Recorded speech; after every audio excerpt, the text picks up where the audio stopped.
All right, tonight we're going to recap last Saturday's Florida Derby and UAE Derby, two races that have major Kentucky Derby implications. You see here the UAE Derby was won by Mendelssohn, and it was won by an 18.5 length margin of victory. Mendelssohn, obviously, European connections. Aidan O'Brien trains, Michael Tabor owns. Won the Breeders' Cup Juvenile Turf last year, so he won our top 2-year-old grass race. But you see here the dam Leslie's Lady, Mendelssohn's dam. His broodmare has produced other monsters, and Beholder, chief among them. You know, you see when she went from synthetic to dirt here, she run 108 buyer figures at 2-year-old, one of the fastest figures you'll ever see for a 2-year-old filly. And, you saw here going from the synthetic to dirt, from the Torrey Pine to the Zenyatta. She improved her figure 78 to 106. This is a dirt pedigree through the female family. Very, very rare that you see a good Euro horse who has a very dirt-oriented pedigree through the tail female family.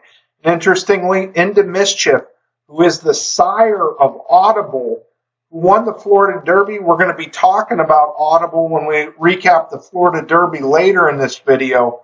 But his father is Into Mischief. You see Leslie's Lady, Beholder. Look at Beholder. She won the Pacific Classic against males. 159-3 for 1.25 miles, 114 buyer figure. Won by more than 8 lengths. Very, very rare to see, a grade 1 field of older male dirt horses get beat by a filly or mare. I mean, that happens way, way less frequent throughout history than you can imagine. It's a very rare thing. Beholder was a great horse. You see, she went out in the Breeders' Cup Distaff here with a hard-fought nose victory over Songbird, Forever Unbridled, who won the Distaff the following year, was third in the race. Anyway, great family. Mendelssohn, boy, that's an exciting form. That's an exciting first-time dirt start. 18.5 length victory. I'll throw a little cold water on it, though, before we watch Mendelssohn's replay. And here comes the dousing of cold water.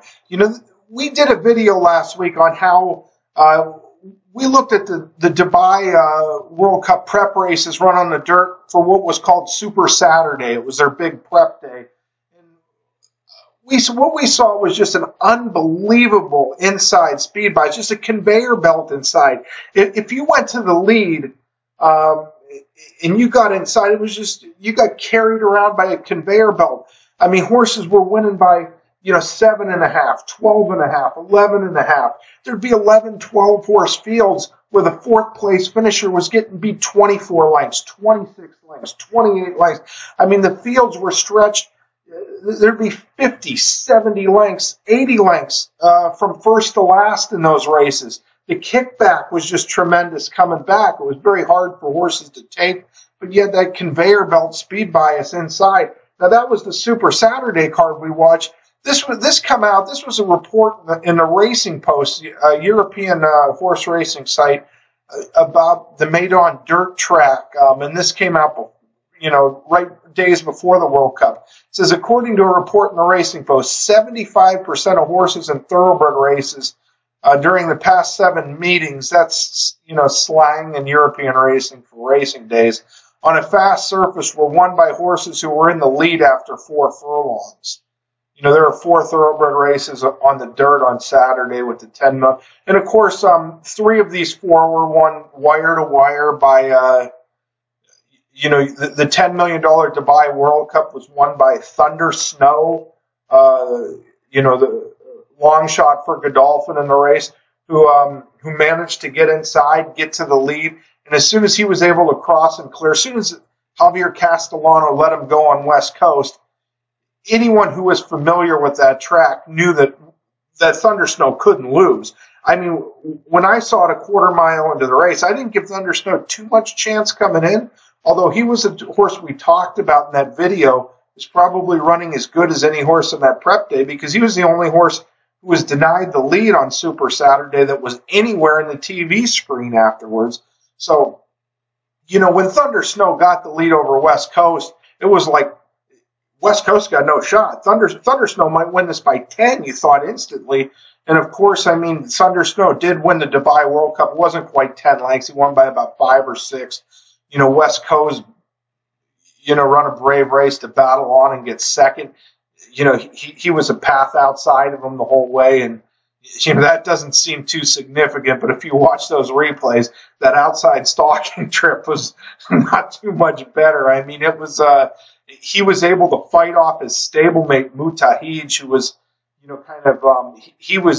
Mutahij was positioned inside and had to take some of that kickback, but he was down towards the gold rail. So anyway, you see here 75% of the races at Meydan this winter on dirt, the fast dirt, were won by horses who got to the lead after a half mile. That's very significant because these are big fields. It's not like they're running 5-horse fields. There's 11, 12, 13 horse fields, a lot of them. And the tactics that the riders using, there's 5, 6 riders. They're sending like they're in a quarter horse race at Los Al coming out of the gate, just pushing and shoving on horses. If you watch the Arabian race on Saturday, the number 7 horse in that race was about the longest shot on the board. He was off at 48-1 odds. His jockey just put him, he got 12 cracks of a right-handed whip, just bang, bang, bang, bang with the whip coming out of the gate, just relentless whipping. He hit him 12 times, but he was able to cross and clear, and he had the lead after 4 furlongs. So, you could take a 50-1 shot and gun him, ride him for his life with the whip to get to the lead early, and he would count against a stat like this. Anyway, we saw these races. We watched that Super Saturday. Just an insane speed bias at Meydan. With that said, let's go watch the race.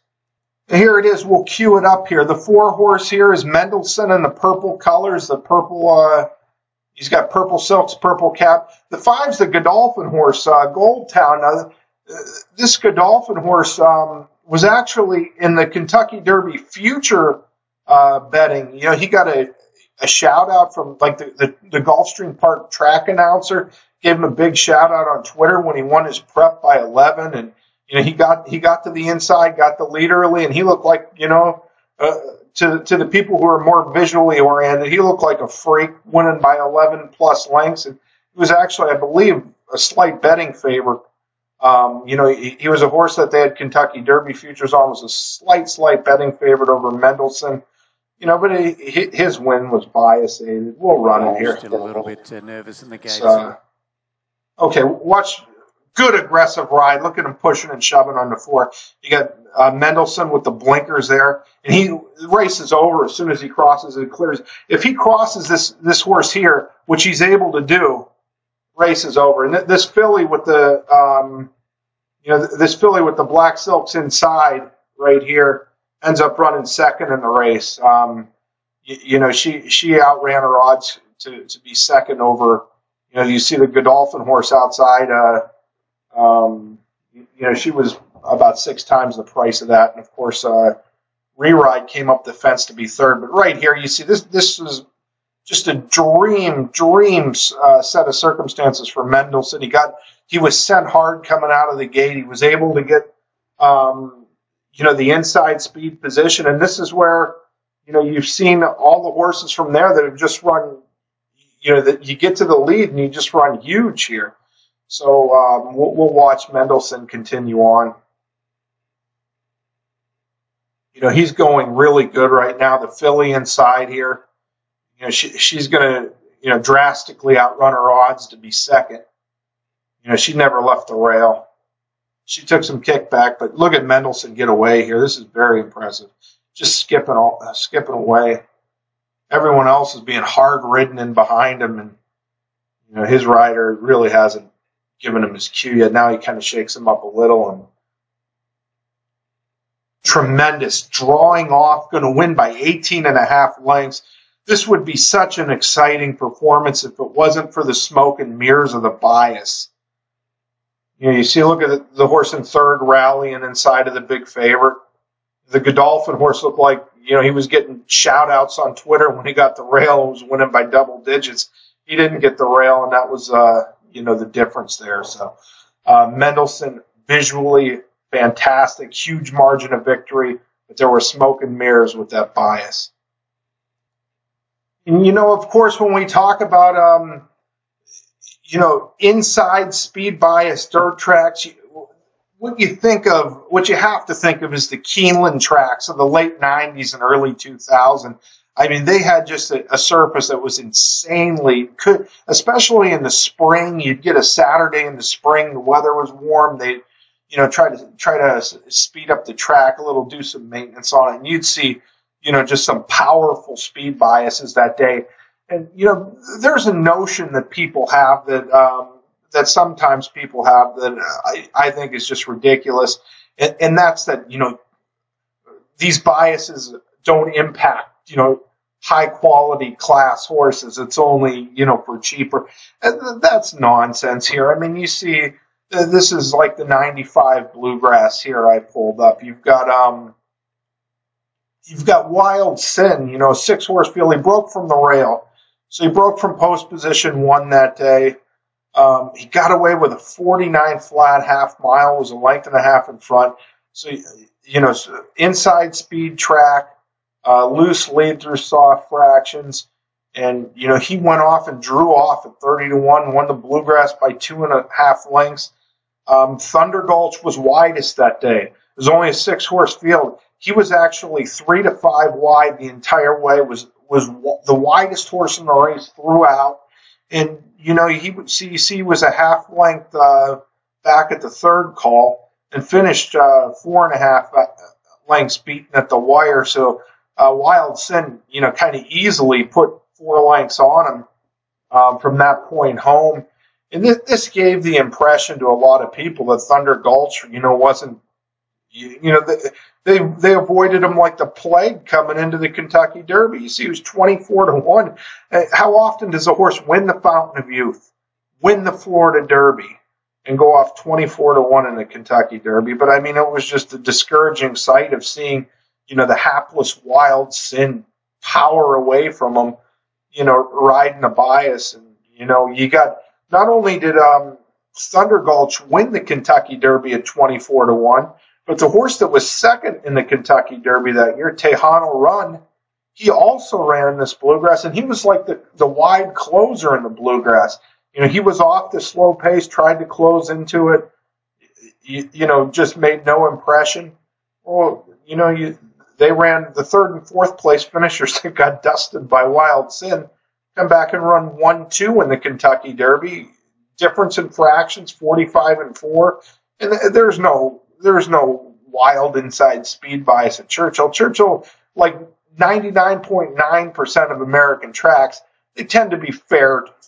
There's no more tracks in America that are just radically speed biased, like Keeneland Dirt, could sometimes be in the 90s. I mean, we talk about biases here, but something very, very, over discussed. I mean, there's just, you don't see tracks like, Keeneland in the 90s and what Maydan was this winter too often, but it could be powerful when you do, you'll occasionally get days, and even maybe a stretch of a week or sometimes even weeks where there's a very powerful bias. But I mean, it's rare that it's, the same type associated with the same track and just constant ongoing thing. So, but, Wild Sin, he was never much horse before this Bluegrass, was never much horse afterwards. You see in these allowance, he wasn't even competitive in allowance races.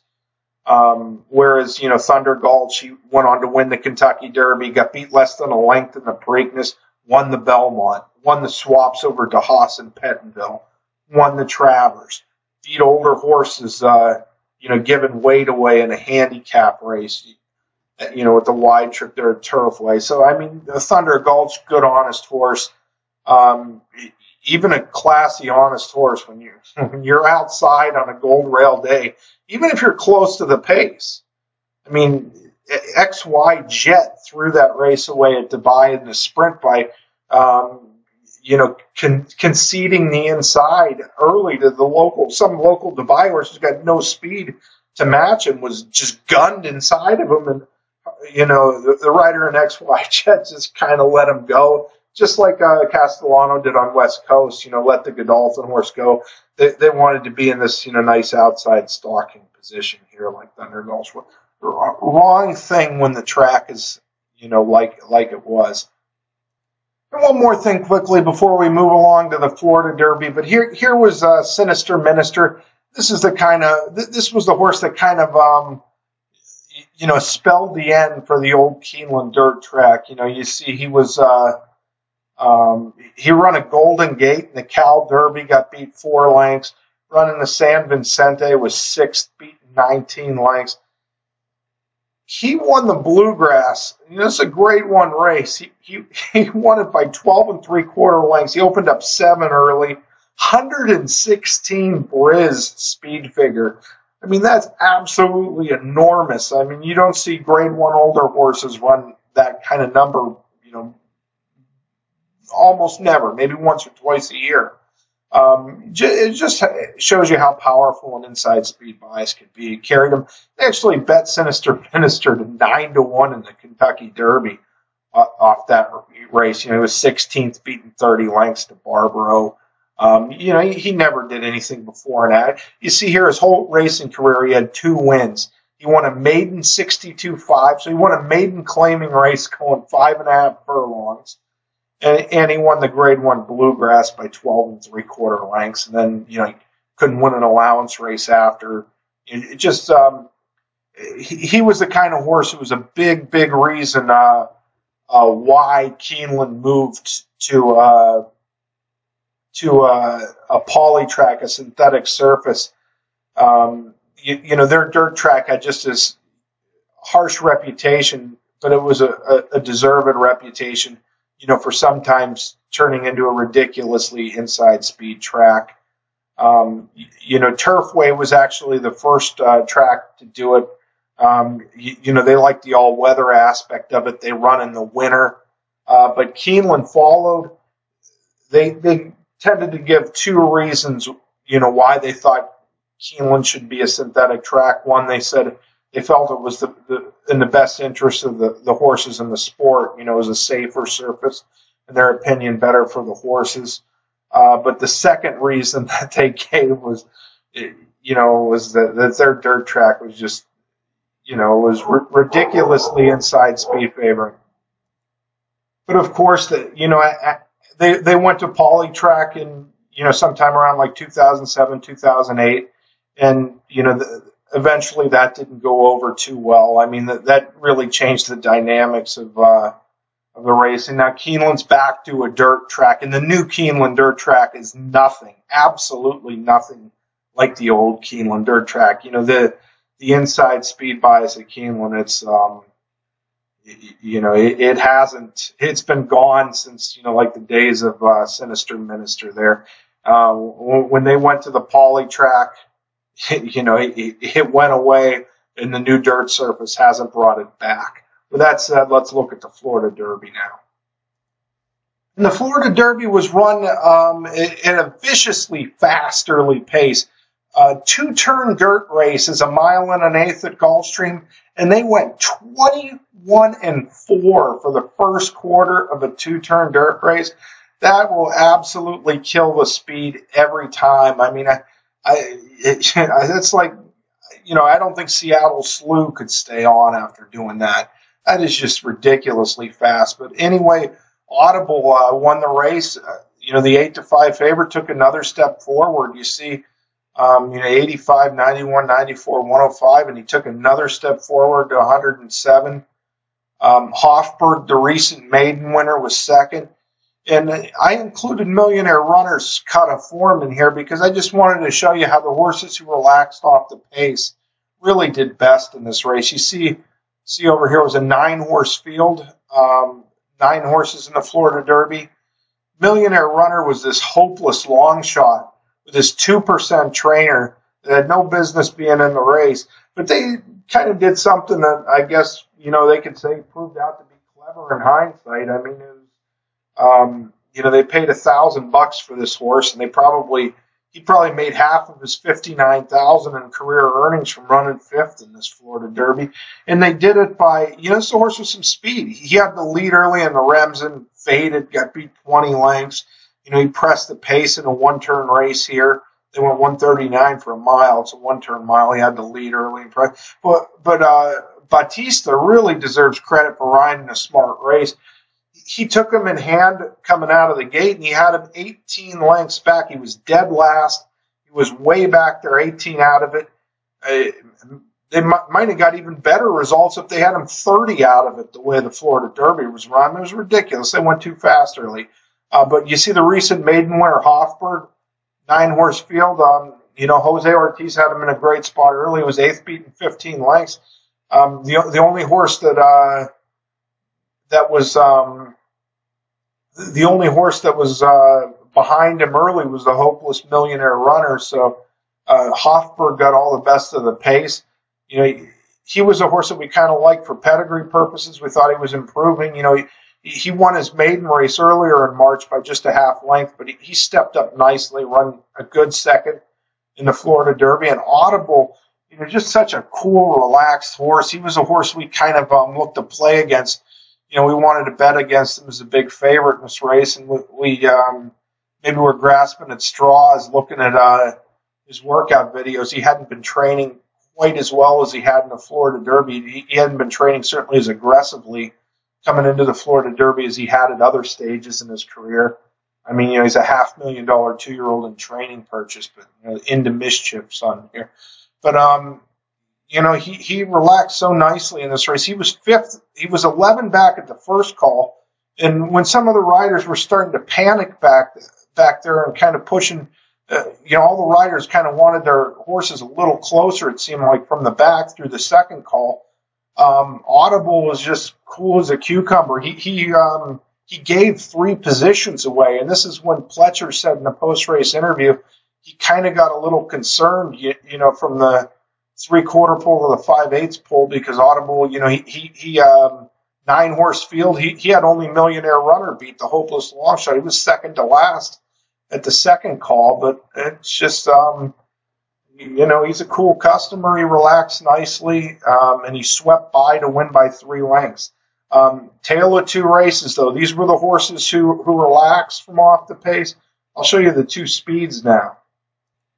And here are the 2 horses that were involved in that wild 21-4 first quarter 2-turn dirt race. So that 21-4, part of that's run around a turn. Breakaway speed duel. You see Promises Fulfilled. It says hard used. It's a key word there, hard used. Strike Power, hard used.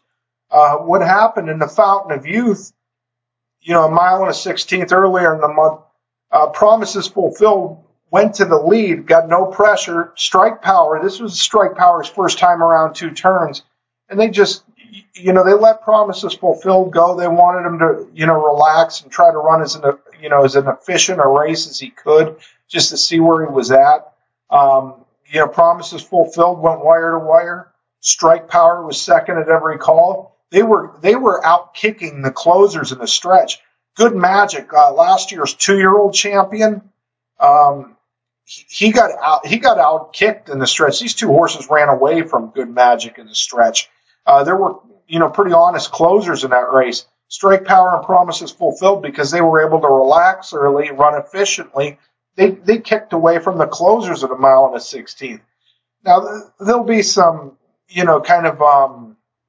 sort of novice handicappers who might say, oh yeah, well the mile and an 1/8 they went this time, was kind of why they quit. That's ridiculous. An extra 16th of a mile is not going to make horses stop. The difference was the pressure. They went 23-4 and relaxed last time. This time they went 21-4, hooked up. Fighting for the lead. Basically, Strike Power had the rail. He wanted the lead, and he kind of, Saez sent him expecting Alvarado to let him have it, and the roles were going to be reversed. Strike Power would be loose on the front end in the Florida Derby, like Promises Fulfilled was in the Fountain of Youth, and Promises Fulfilled, would have to relax off of. Well, Alvarado had no intention. I mean, he sent hard coming out of the gate. So you had a pace war, and the result of that, Strike Power beaten 34 3/4 lengths. Promises Fulfilled 35 1/2 lengths. Hard used. Pressure can burst a pipe, and that's just a textbook example. There's been so many of them, but it doesn't matter if they're good horses. When they get hooked up early, they're always going to crack. They're never going to run to form. And you see their numbers here, 67, 68, nowhere near form. All right, here you see a pipe. Here you see pressure put to the pipe. We're going to run it, and that's what happens. All right, here you see a spray paint can. Here you see some pressure being put to it.